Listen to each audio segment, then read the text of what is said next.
అందరికీ కూడా నమస్కారం అండి.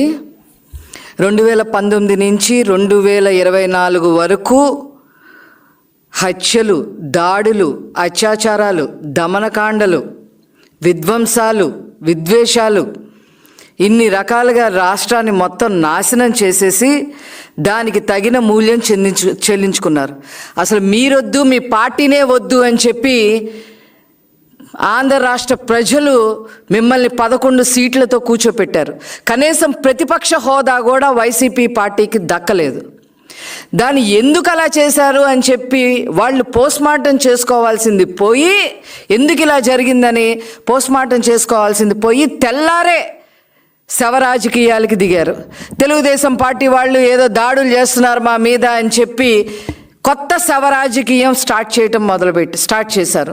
అసలు వైసీపీ పార్టీ అంటేనే ఏడుపుగొట్టు శవ రాజకీయాల పార్టీ అని చెప్పి రుజువయ్యింది. అసలు ఆ పార్టీ పుట్టిందే శవ రాజకీయాలతో. రాజశేఖర్ రెడ్డి గారి శవంతోనే ఆనాడు సంతకాలు సేకరించి రాజకీయం చేసిన దిట్ట ఈ జగన్మోహన్ రెడ్డి. ఆ తర్వాత ఎవరూ చనిపోకపోయినా కూడా ఓదార్పు యాత్ర పేరుతో శవ రాజకీయాలు చేశారు ఈ జగన్మోహన్ రెడ్డి. తర్వాత 2019లో బాబాయ్ శవాన్ని అడ్డు పెట్టుకొని శవ రాజకీయాలు చేసి ఒక్క ఛాన్స్ పేరుతో ఏదో ప్రభుత్వం ఫామ్ చేసుకోవటం జరిగింది. ఇప్పుడు మళ్ళీ అదే శవ రాజకీయాలు ఆంధ్ర రాష్ట్రంలోనే కాకుండా ఏకంగా ఉపరాష్ట్రపతి గారిని కూడా కలిసి ఢిల్లీలో శవ రాజకీయాలు చేస్తూ ఉన్నారు. ఏదో తెలుగుదేశం పార్టీ దాడులు చేస్తుంది, మమ్మల్ని బ్రతకనివ్వటం లేదు, లా అండ్ ఆర్డర్ ప్రాబ్లం వచ్చింది అని చెప్పి లేని విషయాలు మళ్ళీ నమ్మబలికే విధంగా మాట్లాడటం నిజంగా సిగ్గుచేటైన విషయం అని చెప్పి ఈ సందర్భంగా నేను మనవి చేస్తా ఉన్నా. అసలు శవ రాజకీయాలు అంటే ఎలా ఉంటాయో మీకు చెప్తాను, దాడులంటే ఏ రకంగా ఉంటాయో చెప్తాను. మా కార్యకర్తల పైన కానీ మా పార్టీ పైన కానీ ఏ రకంగా దాడులు చేశారో వాటిని దాడులు అని అంటారు అని చెప్పి మీకు గుర్తు చేయడానికే ఈరోజు నేను ఈ ప్రెస్ మీట్ అటెండ్ అవ్వటం జరుగుతుంది. పల్నాడు జిల్లాలో తోట చంద్రయ్య అనే మా కార్యకర్తని జై జగన్ అని అంటావా లేదా అని చెప్పి అడిగి, జై జగన్ అని నేను జై చంద్రబాబు అనే అంటాను అని మాట్లాడినందుకు తోట చంద్రయ్య గారిని అక్కడికక్కడే నరికి చంపేశారు. దాన్నే హత్య అంటారు, దాడులు అంటారు. అలాగే పల్నాడు జిల్లాలో కంచర్ల జల్లయ్య యాదవ్ అనే అతన్ని ఇదే రకంగా నరికి చంపేయటం జరిగింది. అదేవిధంగా దాచేపల్లిలో మాజీ సర్పంచ్ పరిశెట్టి అంకులు, కాపు సామాజిక వర్గానికి సంబంధించిన సర్పంచ్ని దాడి చేసి కత్తితో నరికి పొట్టలో పేగులు బయటికి వచ్చేలాగా మీరు హత్య చేశారు అనే విషయాన్ని ప్రజలందరూ కూడా గమనించారు. ఆ రకంగా వాటిని దాడి చేయటం, హత్యలు చేయటం అని అంటారని చెప్పి మీకు చెప్పదలుచుకున్నా. అలాగే అమర్నాథ్ గౌడ్ని, మా అక్కని ఏడిపించదురా బాబు అని చెప్పి నోరు తెరిసి తమ్ముడుగా అడిగినందుకు నోట్లో గుడ్డలు కుక్కి పెట్రోల్ పోసి చంపేశారే తెల్లవారుజామున, దాన్ని కక్ష రాజకీయం, దాడి చేయటం, చంపడం అనేది దాన్ని అంటారు.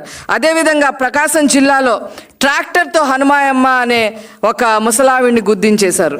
అదేవిధంగా చంద్రబాబు నాయుడు గారి ఇంటి మీద మాజీ ముఖ్యమంత్రి వారు Z+ కేటగిరీలో ఉన్నారు, వారు ఇప్పుడు ప్రెసెంట్ ముఖ్యమంత్రిగా పనిచేస్తూ ఉన్నారు. అలాంటి చంద్రబాబు నాయుడు గారి ఇంటి మీద మీ ఎమ్మెల్యే జోగి రమేష్ని దాడికి పంపించారు మీరు. వాటిని దాడులు అని అంటారని చెప్పి ఈ సందర్భంగా తెలియజేస్తా ఉన్నా. అలాగే మా పార్టీ ఆఫీస్ పైన మీరు మధ్యాహ్నం పూట నిస్సిగ్గుగా వచ్చి దాడి చేసి మా సోషల్ మీడియా పర్సన్, ఒక చేనేత వర్గానికి సంబంధించిన వ్యక్తి బద్రి అనే అతన్ని తల పగలు కొట్టారు. ఎదురొచ్చిన వాళ్ళందరినీ, మా నాలెడ్జ్ కమిటీలో ఉన్న వాళ్ళందరినీ కూడా వాళ్ళని కూడా చితకబాదారు. దాన్ని దాడి అని చెప్పి అంటారు. అదేవిధంగా పట్టాభి గారిని ఏ రకంగా చేశారో మీకు నేను గుర్తు చేయాల్సిన పని కూడా లేదు. అలాగే అధికార పార్టీకి చెందిన ఎమ్మెల్సీ ఒక దళితుడిని చంపేసి పార్సిల్ చేశారు. దాన్ని దాడి శవ రాజకీయం అని చెప్పి అంటారు. అదేవిధంగా మాస్క్ అడిగినందుకు ఒక దళిత డాక్టర్ని పిచ్చోడు ముద్ర వేసి దాడి చేసి పిచ్చోడు ముద్ర వేసిన హీన చరిత్ర కూడా మీదే అని చెప్పి నేను చెప్తా ఉన్నా. ఓం ప్రకాష్, చిత్తూరు జిల్లా, కల్తీ మద్యం గురించి ప్రశ్నించినందుకు తెల్లార శవమై తేలాడు. ఇంతవరకు అతను చంపారో ఆత్మహత్య చేసుకున్నారో కూడా తెలియని పరిస్థితి తీసుకొచ్చారు. అదేవిధంగా అక్రమ ఇసుక గురించి మాట్లాడినందుకు చేనేత వర్గానికి సంబంధించిన ప్రొద్దుటూరులో నందం సుబ్బయ్య అనే వ్యక్తిని రాళ్లతో దాడి చేసి నరికి చంపారు. అదేవిధంగా విజయనగరం జిల్లాలో రాజాంలో కృష్ణ మాస్టర్ గారు కేవలం వైసీపీలో చేరలేదని చెప్పి అతని దాడి చేసి కారుతో గుద్దించి చంపేశారు.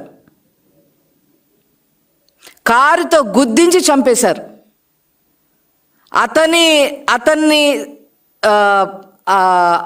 ఆ మాస్టర్ గారిని శ్మశానానికి తీసుకెళ్తే 10,000 మంది పైగా అటెండ్ అవ్వడం జరిగింది. ప్రజలే అటెండ్ అవ్వడం జరిగింది. ఆ రకంగా దాడి చేసి చంపేశారు. ఇవన్నీ కాకుండా పోలింగ్ తర్వాత మాచర్లలో కానీ, నరసరావుపేటలో కానీ, తాడిపత్రిలో కానీ, ఇతర జిల్లాల్లో కానీ, రాయలసీమ జిల్లాల్లో కానీ ఎంత అరాచకం చేశారు మీరు, ఎంత దాడి చేశారు మా వాళ్ళ మీద.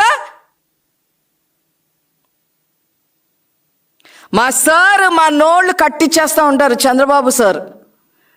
దేనికైనా దాడి పరిష్కారం కాదు, చట్టపరంగా వెళ్ళాలి, చట్టపరంగా శిక్ష పడాలి అని చెప్పి ఎప్పుడు నూరిపోస్తూ ఉంటారు మాకు. మేము దాడులు చేశామని, మా కార్యకర్తలు దాడులు చేశారని చెప్పి శవరాజకీయాలు చేయడానికి మళ్ళీ పూనుకుంటే మాత్రం ఖబర్దార్ వైసీపీ పార్టీ అని చెప్పి ఈ సందర్భంగా నేను తెలియజేస్తున్నా.